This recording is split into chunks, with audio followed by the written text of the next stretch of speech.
E isso, hoje, obviamente, não tem mais reis e famílias imperiais, mas isso tem consequência hoje. É não oficial, né? Não, assim, no Brasil, não oficial, ainda bem, mas a gente tem na Inglaterra, tem na Holanda, tem na Espanha. Ah, sim, mas eu digo assim, o que isso causa como consequência hoje no Brasil, por exemplo, essas pessoas que são as poderosas, elas são descendentes dessas linhas ainda, dessas famílias. Algumas sim, outras não, né? A gente tem novas famílias que ascendem nesse processo, mas a gente tem uma continuidade histórica nesse sentido. Então, para que uma pessoa tenha uma ilha em Angra dos Reis, para que ela tenha tudo isso, significa que alguém não tem nada, né? E aí muita gente fala, não, é possível você sempre gerar uma sociedade que nunca vai produzir, que dá para todo mundo ficar rico. Isso não faz o menor sentido, assim, porque para alguém ficar rico, a não ser que você consiga distribuir toda essa margem de lucratividade para seus funcionários, e aí os capitalistas não querem isso, né? Porque significaria que eles teriam que abrir mão dos seus ganhos. Não tem como você não ter uma sociedade que não exista pobreza quando existe riqueza. Tá ligado? Necessariamente, se tiver alguém rico, vai ter alguém pobre. Necessariamente. Eu não consigo ver a ligação. A contraposição é porque fazer o seguinte, né? Para que um cara tenha... Vou dar um exemplo então prático, tá? Imaginar o seguinte. Como é que as terras brasileiras foram distribuídas? Através do sistema de capitanias hereditárias, certo? Uhum. Depois que as capitanias hereditárias foram extintas em 1763, o Brasil ele vai ter uma legislação meio estranha para terras até o primeiro reinado. Não vai ter exatamente uma coisa muito declarada, não existe uma dúvida em relação a isso. Em 1850, quando acontece o processo de encerramento do tráfico interatlântico de escravos, mais a manutenção do tráfico interno no Brasil de escravos, é aprovada 2 semanas depois uma lei chamada Lei de Terras. A Lei de Terras vai dizer o seguinte, que só poderia ter propriedade privada da terra no Brasil se você tivesse a escritura daquela terra. E como esse sistema de distribuição de terra ficou confuso, ficou sem uma legislação, uma jurisdição para ser seguida, o que acontece é que tinham camponeses nas terras e eles viviam lá e eles não tinham o papel, né? Que falava, você é dono dessa terra. Uhum. Porque para pensar, bicho, tem um papel escrito, você é dono disso. Isso é baseado... Como é que uma pessoa... Não vai ser criado um campo de força Sim. que vai impedir que o camponês entre. Por que ele não entra? Porque ele pode ser morto. Uhum. O Marx tem só para isso, né? O raciocínio vai divagando assim, mas a Lei de Terras vai dizer o seguinte, que só pode ser proprietário quem apresentar a escritura que só pode ser obtida mediante compra. Só que quem tem dinheiro para comprar terra no Brasil em 1850? Quem? Só barão. Só gente que já tem grana, né? A não ser que o camponês encontre um pote de ouro enterrado em algum lugar, ele não vai ter como gerar esse montante para que ele tenha acesso a essa terra. Mas ele pode pegar um empréstimo no banco. Alguém que está ouvindo já tentou pegar um empréstimo no banco? É uma merda, você não consegue pegar um empréstimo nesse calibre, entendeu? Uhum. Então existe um modelo de sociedade que reproduz a reprodução dessa desigualdade, da criação de uma pobreza social para o enriquecimento de poucas pessoas. Porque aí o cara, o camponês está lá na terra dele, aí chega um oficial, né, do Estado, porque isso é uma outra coisa. Estado e capitalismo, mãozinhas dadas eternamente. Não existiria capitalismo sem Estado. Não existiria. Aí chega as forças oficiais de violência do Estado, o exército, a polícia e até os eventuais jagunços, né, do latifundiário que comprou aquela terra e fala, camponês, bora. Pode sair. Mas eu tô aqui a minha vida inteira. Imagina, né? O cara fica sem terra e vai pra onde? Ele vai fazer o quê? Ele não tem mais acesso à subsistência. Ele vai ser obrigado a ir pra um lugar e ele não tem como comprar comida, né? Porque a comida também é uma mercadoria. Então ele precisa de dinheiro. Pra onde que ele vai? Ele vai pra cidade, que é onde tem uma maior oferta de trabalho, muitas vezes trabalhos não qualificados, em que ele pode ser inserido e tal. E aí o negócio, ele precisa de dinheiro, certo? Pra poder viver. Para poder comprar, para poder morar. Ele vai descobrir isso do pior jeito possível. Só que aí, o único emprego que ele vai ter acesso, que contratam ele, é um emprego de merda. É um emprego que ele vai ganhar 1 shilling por mês, sabe? Que é uma quantia ridícula, né? Na Inglaterra, que ele vai trabalhar 12, 14, 16 horas por dia. Aí ele fala, não, isso é desumano, eu não quero. Não quer? Então pode morrer de fome. Uhum. E é isso que acontece, né? Mas a gente tá falando de algo muito específico sobre terras e camponeses e tal. Eu fico pensando nesse cálculo pra alguém estar rico tem que ter alguém pobre. Uhum. Na modernidade hoje, se a gente pegar tipo Steve Jobs, não existia aqueles milhões que ele criou. Aquilo lá simplesmente não existia. Quando ele teve aquela ideia, juntou um pessoal para trabalhar com ele e criou Ele criou aqueles bilhões que ele ganhou. Não existia antes. Não, então, então como é que um cara vai ter o direito a esses bilhões se esses bilhões não existiam, se não fosse ele, tá entendendo? Acho que entendi. Tipo, e aí quando ele ficou bilionário... É que o que produziu riqueza não foi o Steve Jobs. O Steve Jobs não fabricou um iPhone. Sim, foram os trabalhadores. E aí que tá o problema, porque a lógica do capitalismo é o trabalhador ele vai trabalhar nesse objeto e aí esse objeto vai ser vendido por um determinado valor. Massa? Então vamos supor aí que, sei lá, um iPhone custe, sei lá, R$1.000 para ser produzido e ele vai ser vendido por R$2.000. Então já tem uma margem de lucro, 100%, né, do que tem aí, mas tem uma outra questão, que é o seguinte: esse trabalhador ganha R$100 por mês para fabricar esse iPhone. Só que se você fizer a conta, né, de horas dividida por dias, do valor do iPhone dividido pelas horas que ele trabalha, se ele trabalhar X horas, ele já tem os R$100. Então vamos supor que se ele trabalhar 15 horas, se fizer a conta, ele vai ter esse valor, esse montante. Para onde vão os outros 900? Do valor do iPhone. Para onde vão? Eles vão para alguém, né? A gente pode até falar, essa conta vai para pagar armazém, sabe? A conta de luz, aluguel do lugar, máquinas, manutenção. Assim. Não, é isso. Só que quando a gente pega para analisar essa margem, a margem continua sendo muito alta. Ela continua sendo altíssima. Para onde que vai esse restante? A gente está falando de um exemplo hipotético, né? Mas a gente pode pegar, por exemplo, sei lá, né? Pegar o exemplo... Pode falar a marca aqui? Claro. Exemplo da Uber, por exemplo. A Uber pega limpo, acho que é de 20% a 30% do que os motoristas fazem de grana. Limpo. Sem fazer nada. Mas oferece a plataforma, oferece ali aquela possibilidade e tal. Não é que ela oferece, né? Ela precisa do motorista. Esse é outro mito, que é o empregador que dá o emprego. Não, o Steve Jobs não deu o emprego para ninguém. Ele precisava de trabalhadores para produzir. Senão não teria iPhone. Não existiria, certo? O Steve Jobs não teria como criar uma cadeia de produção para isso. Então, esse desenvolvimento desse modelo econômico visa justamente essa perspectiva de que o trabalhador vai receber uma ínfima parte daquilo que ele está produzindo. Porque todas as outras horas, então vamos supor que o cara trabalha, sei lá, 100 horas por mês. Eu estou falando números arredondados para facilitar a conta. E aí, depois das 15 horas que ele trabalhou, ele já tem o valor do salário dele.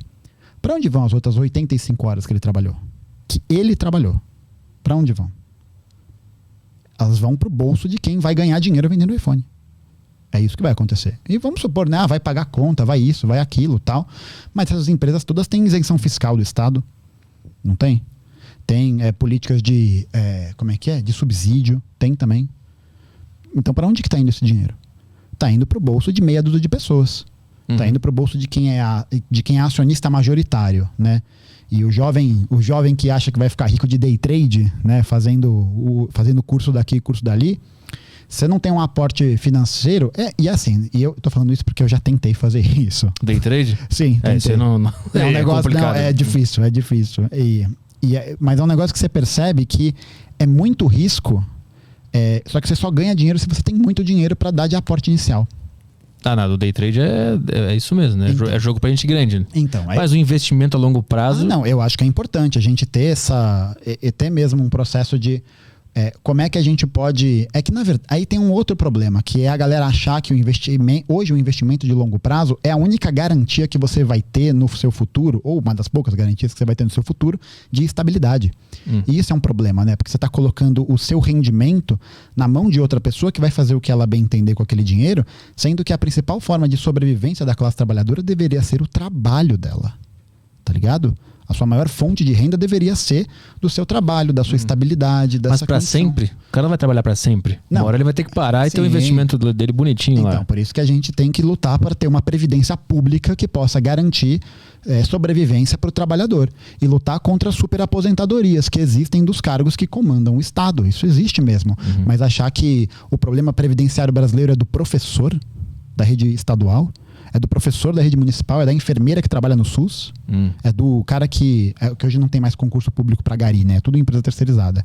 O problema da previdência dessas pessoas é elas que vão pagar proporcionalmente mais, né?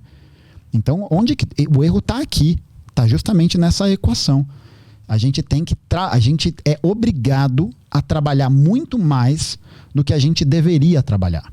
Porque o que a gente defende não é que as pessoas parem de trabalhar, né? Não é que elas parem de exercer atividade para sempre. Mas, pô, pensa, a gente já tem um monte de coisa que poderia ajudar a nossa vida em termos de produtividade, inteligência artificial, maquinário, automação, e a gente trabalha as mesmas 44 horas semanais há 80 anos.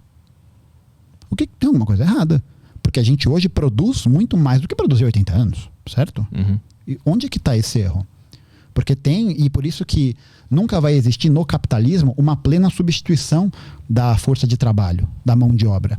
Porque você precisa desse trabalhador para gerar esse montante excedente de lucro. A não ser que a gente viva numa distopia, tipo... Qual que é o nome daquele filme? Cacete. O Estrada da Fúria, Mad Max. Vai virar um lance meio Mad Max. Acho mais Blade Runner. Mas a máquina não conseguiria gerar lucro como um trabalhador humano? Não, porque o lucro é o lucro só advém da relação do que o Marx vai chamar de mais-valia, que é esse montante de horas excedentes que ele fica do trabalho do trabalhador. A máquina nunca vai conseguir gerar esse lucro, porque o capitalista precisa que haja essa equação de exploração. Porque senão o trabalhador vai fazer o quê? Vamos supor, né, toda a produção fosse maquinizada, o que o trabalhador ia fazer? O trabalhador ia ter tempo de, sei lá, né, curtir uma música, fazer alguma coisa. Só que isso vai significar também que os frutos gerados desse trabalho também teriam que ser redistribuídos, né? Porque senão a gente teria realmente uma distopia de pessoas que controlam as máquinas, controlam as fábricas, ficam com tudo, e você precisa de consumidores. Como é que você vai ter um trabalhador, entendeu? Tava aí a peça voltando na minha cabeça. Isso, e aí, tipo, por que a pessoa ganha salário? Ela ganha salário porque o salário é uma representação do resultado do trabalho dela de uma parte. E ela vai usar esse salário para consumir. Então, se as máquinas gerarem, elas não têm como gerar esse lucro justamente por isso. Porque você precisa produzir uma diferença que pague salário para as pessoas para que essa roda volte a girar. Porque a máquina não vai consumir, né? Exatamente. Ela não vai comprar uma parada depois. Exatamente. Por isso que não vai ter, nunca vai ser tudo máquina. Entendi o ponto. Exatamente. Entendi. Porque aí tu mantém o cara num nível de sobrevivência ali. Isso. E aí ele pode comprar de volta alguma coisinha no mercado, mas vai continuar tendo que trabalhar para poder consumir aquela parada. Ele nunca vai poder... É isso, assim. Ele nunca vai poder consumir nada que não o comprometa financeiramente, assim. Então, tipo, é isso. A pessoa vai viver de aluguel para sempre. Uhum. Ela nunca vai ter condição de comprar uma casa. Por quê? Porque comprar uma casa significa que a galera que ganha dinheiro com aluguel não ia mais ganhar dinheiro com aluguel. E a galera que ganha dinheiro com aluguel é uma galera que tem muita grana, né? E não quer perder essa benesse. Mas o capitalismo não é um jogo para todos? Um cara não tem as condições também de comprar um imóvel para alugar, trabalhar, juntar dinheiro? A gente pode pensar, isso é uma ideia que a galera fala muito, né? Que é basicamente a síntese da meritocracia, né? Uhum. Só que quando a gente olha para a realidade do trabalho... hoje no Brasil, Petri, 90% dos trabalhadores brasileiros, se não me falha a memória, ganham até 2 salários mínimos. 2 salários mínimos. Que dá o que é isso? R$2.400. O Diese sempre solta, né, esses boletins de falar quanto que seria o salário ideal para sustentar uma família no Brasil. E esse valor gira em torno de R$5.500, R$6.000. Com R$2.400, você vai ter uma qualidade de vida que vai ser, dependendo de onde você mora, vai ser boa ou ruim. Você, por exemplo, não vai conseguir ter um apartamento na área mais arborizada da cidade, porque é caro. Você vai ser jogado para onde? Você vai ser jogado para os locais mais periféricos. E aí nos locais mais periféricos você não tem investimento estatal de água, você não tem investimento estatal de energia elétrica, você não tem investimento estatal de moradia popular. Por quê? Porque as pessoas que compõem o Estado, que reproduzem essa pobreza, são pessoas que têm seus negócios com os capitalistas também. Por isso que é muito difícil a gente pensar numa realidade em que a energia elétrica em São Paulo seja estatizada. Por quê? Porque existem pessoas dentro do governo que fazem lobby, que fazem um jogo de interesses para eles ganharem a parte deles e dar esse serviço e cobrar por esse serviço. É isso. Será que água deveria ser um negócio feito para se tornar mercadoria? A gente é feito disso, bicho. A gente é materialmente feito disso aqui. A gente precisa disso, sabe? Uhum. Então essa perspectiva que vai sempre criar uma obrigação do trabalhador em fazer. E aí, beleza, o cara ganha R$2.400, R$2.500. ele vai ser jogado para essas piores áreas. Se ele quiser ter família, né, que é um negócio que muita gente quer ter, porque esse talvez seja o sentido da vida, não ter família, né, mas o sentido é você compartilhar a experiência, né, compartilhar a humanidade. É isso, assim. E você não vai conseguir ter filho. Você vai viver sempre na merda. Claro que, mas teve uma pessoa que conseguiu. Sim, de quantas? A gente tem quantos Neymares? Quantos Neymar a gente tem no Brasil? Quantos moleques de periferia também não poderiam ser novos Neymares e não foram? Pois é, mas não existem vários novos milionários recentemente? Não tem só um Neymar. Então, tem vários caras que estão jogando na Europa, o cara joga na Bulgária, joga na Romênia e ganha uma grana violenta. Então, a grande maioria dos atletas de esporte são de divisões amadoras. Sim, a maioria ganha quase nada, né? Tem que trabalhar no açougue, como Uber isso, e tal. Quase nada. Tipo, é essa mitologia, né? De que a gente pensa que, sei lá, o cara vai lá e vai tentar ganhar a vida sendo jogador de futebol ou jogador de basquete. Mas quantos moleques tem que passar pelo moedor de carne para ter um LeBron James? São milhares, né? São centenas para ter algum sucesso, ganhando dinheiro com aquilo e sobrevivendo daquilo, né? E eles ainda estão trabalhando, né? Eles ainda estão ali gerando esse valor. Mas olhando por um outro lado positivo do capitalismo, não é quase que mágico existir um cara que é multimilionário jogando bola? É mágico se a gente parar para pensar que dentro dessa possibilidade de uma pessoa ganhar, 99 perderam. Sabe? Mas antes seria 100% perdendo. Pelo menos tem um cara agora. Não, é que antes não existia futebol, né? Eu tô dando, um mas exemplo, eu entendi. obviamente é um exemplo... Não, eu tô brincando, eu entendi. Mas tipo, se a gente pode falar que antes era 1,99, hoje é 3,97. 4,96 talvez. É um percentual muito baixo de pessoas que ascendem, né? A gente pode ver isso, por exemplo, como o Brasil está nas condições atuais econômicas, né? A gente teve o aparecimento de novos bilionários. Isso não é o comunista que está falando. Isso saiu em jornal, saiu em matéria de internet, pode pesquisar. A gente tem um aumento de número de bilionários e, ao mesmo tempo, um retrocesso da condição social da classe mais pobre no Brasil. Quer dizer, o pobre ficou mais pobre. O pobre ficou... É o bom chimbom bombom, exatamente. O de cima sobe e o de baixo desce. Assim, e aí tem esse problema, né? E aí o governo vai falar, o PIB está crescendo, a gente está desenvolvendo a economia. Como é que o PIB está crescendo e os pobres também estão crescendo? Tem um erro nessa equação, né? Não é que é um erro, né? É isso, porque a gente tem que sempre pensar que o capitalismo ele não deu errado. Ele deu certo. Ele deu certo para 5 pessoas de 95. Ele deu certo para 10 de 90. Ele tá dando certo. Só que para a grande maioria das pessoas ele não dá certo. Mas no comunismo seria certo para o 100? O Neymar estaria milionário jogando bola, mas outras pessoas também estariam em condições? O objetivo central é justamente defender a eliminação do Estado, porque a gente entende que o Estado é também essa instituição que existe para amenizar os antagonismos de classe. Então é essa força militar, burocrática, jurídica que cria condições para que as classes dominantes possam exercer o seu domínio e evitar antagonismos muito severos. O que o comunismo defende, né, e visualiza como a superação do capitalismo é justamente o fim do Estado. Mas só vai ser o fim do Estado porque não vão mais existir classes sociais distintas. Não significa dizer que não haveriam conflitos. Que as pessoas não brigariam, sabe? Que as pessoas não se desentenderiam. Só que as relações sociais não seriam mais permeadas pela lógica do lucro. Elas não seriam mais permeadas pela lógica desse sistema, em que uma minoria oprime assustadoramente uma maioria. E quem fala isso é o Lenin, no Estado e a Revolução. Ele vai falar exatamente isso. Ele vai falar que a ditadura do proletariado, por exemplo, que ele vai defender, é essa perspectiva da gente inverter essa equação. De fazer um Estado, de fazer um país socialista, né, que é esse processo de transição entre o capitalismo e o comunismo, que vise garantir através do poder popular, através da construção do poder popular, esse governo de uma maioria de trabalhadores e essa minoria de pessoas que detêm os meios de produção, que ganharam dinheiro enriquecendo dessa forma, vão ter que ceder as suas paradas. E é por isso que não tem como a gente falar de socialismo sem falar da construção de um processo revolucionário.